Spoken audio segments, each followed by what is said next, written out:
তারপর কলকারখানা গেছি, ওখান থেকে মালিক পক্ষ ছিল, আমরা ছিলাম, বিজেপি সভাপতি ছিলেন এবং কলকারখানা অধিদপ্তরের যে সভাপতি উনি ছিলেন এবং এই গোয়েন্দা সংস্কারের একজন অফিসার ছিলেন। ওনাদের মাধ্যমে আমাদের একটা ফাইসালা হয়েছিল। সেই ফাইসালায় মালিক বলছিল আমাদেরকে 30 তারিখ টাকা দিবে। এখন 30 তারিখ মালিকের কোনো দেখা নাই এবং মালিক টাকাও দিবে না বলছে, উনি সময় চায়। এবং এখানে সেনাবাহিনী পুলিশ আছে, ওনারা মালিককে ফোন দিচ্ছে কিন্তু মালিক ফোন ধরছে না। কিন্তু আমার কথা একটাই,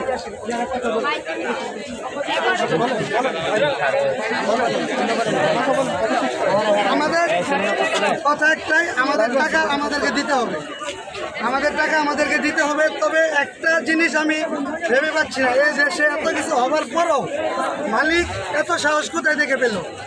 মালিক লোক ভাড়া করে আমাদেরকে মারার জন্য, রাস্তায় ভাঙচুর করার জন্য। ইতিমধ্যে আমরা 2 জনকে ধরেছি এবং জব্দ করে সেনাবাহিনীর কাছে হস্তান্তর করেছি এবং তারা সেনাবাহিনীর কাছে আছে। কিন্তু এই দেশে যেই গার্মেন্টস সেক্টর বিজিএমই থেকে নিয়ন্ত্রণ হয়, সেই বিজিএম থেকে একটা আইন পাশ হওয়ার পরেও মালিক কিভাবে গায়ে টাকা দিল?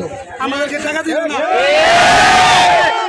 মালিক আমাদের সাথে কোনো কথা বলে নাই, দিবে কি দিবে না বা আমাদের সামনে আসবে কথা বলবে, কোনো কথা মালিক এখন পর্যন্ত বলে নাই। বলে 5000 লোকের আমরা থাকবো কই, খাইবো কই, টাকা না দিলে এই লোক যাইবো কই? সেনাবাহিনী স্যাররা আছে, পুলিশ আছে, তাদেরকে প্রতি মাসে ঘর ভাড়া নাই, সারা মাস কি এনে থাকবে? তবে আমরা কোনো শৃঙ্খল চাই না, কোনো ভাঙচুর, কোনো অবরোধ আমরা চাই না। আমরা রাস্তায় নিরাপদভাবে অবস্থান নিছি, আমরা রাস্তায় নিরাপদভাবে থাকবো ইনশাআল্লাহ। তবে আমাদের টাকা আমাদেরকে দিতে হবে, আজকে দিতে হবে। আপনারা কতজন শ্রমিক আছেন এখানে? আমরা এখানে 4000 শ্রমিক আছি, 4 থেকে 5 হাজার শ্রমিক আছে আমরা এখানে। আন্দোলনটা আজকে কেন করতেছেন? আজকের দিন নিয়েছিল কালকে রাত্রে 3টার দিকে আরেকটা নোটিশ দিচ্ছে।